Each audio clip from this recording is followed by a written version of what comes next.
if we will struggle together, we will reap the rewards together, Yeah. right? Yung ginawa nilang goal na pag nagkapera ko, babayaran ko to kaagad. Pero ibang nangyayari, pag nandun na, it's nandun na different. yung pera. The wants talaga will come later on. Pwede mong hawakan yung soil and eat it, for that matter.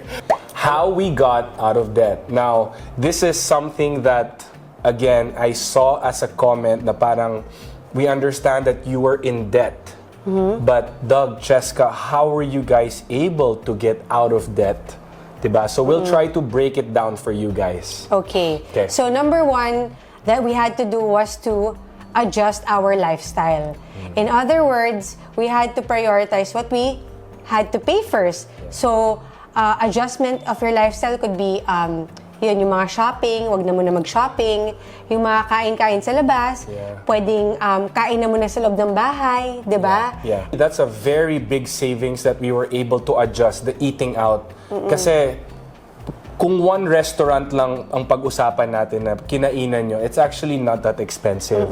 Pero pag i-compound mo ng twice a week, times 4 weeks, ang laki ng difference nun. And I think shopping is a big one, yes. Yeah. We really adjusted, and parang it was maybe clothes or shoes.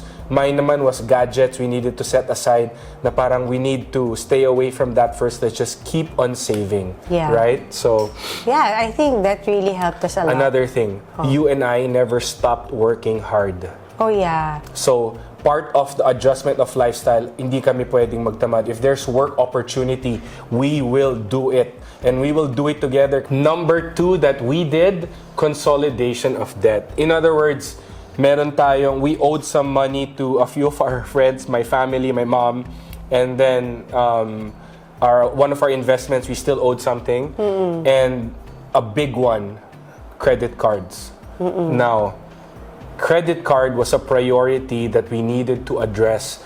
Credit cards, they will charge you guys 2% per month. Compounded times 12 months, that's 24%.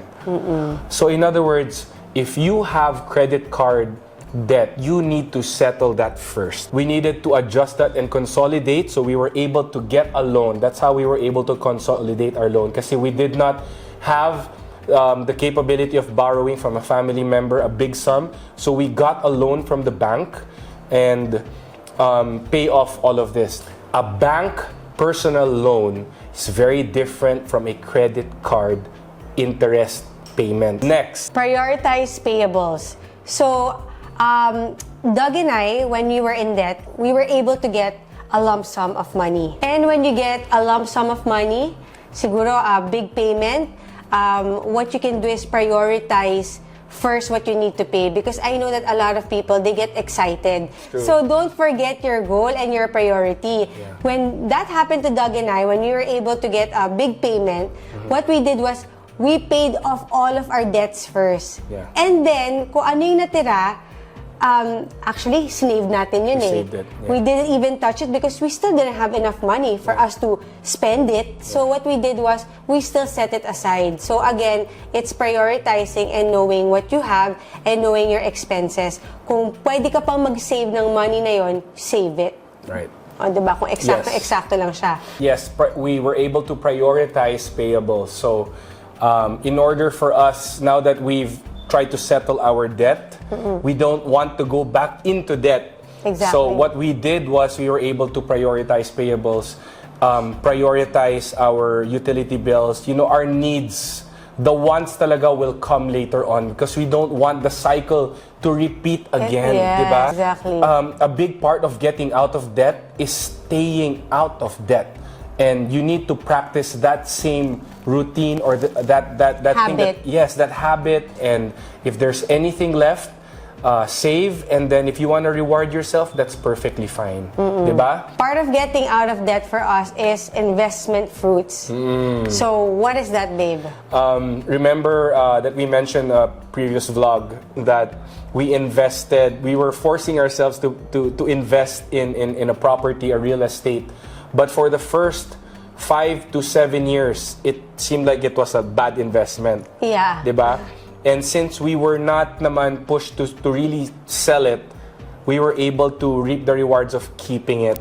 Yeah. Diba? When it was time to pluck the fruit kasi hinog na siya, we were able to sell it at a very good investment return. Yes, Diba? so nag-appreciate yung in-invest namin. Actually, it was the reason why we kind of had a hard time. Yeah. And you went through a struggle. That's true. Yeah. So, So, what's the lesson there, Han?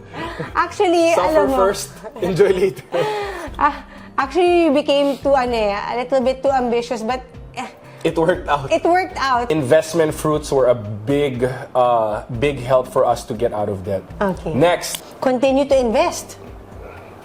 continue to invest. so that's diba? what you've been doing. So, like I said a while ago, if you're able to get out of debt, the next challenge is to continue to stay out of debt. So, Yeah. we continue to invest, and our biggest recommendation, What? never pa tayo natalo.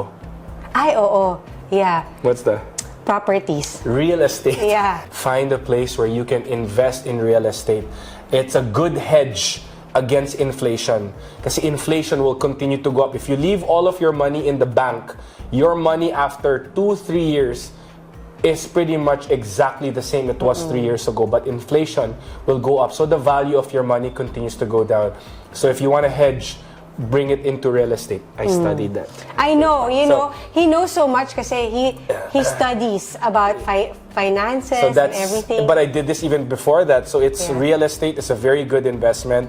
And I feel like if you're able to find that proper avenue, that right developer, invest, don't hesitate. It's good to own land. Diba? So to speak, pwede mong hawakan yung soil and eat it, for that matter. I'm also big on stocks. So there are other people that want to go traditional ways. So you have Apple, Amazon, all of that, or tech. Tech has been booming now.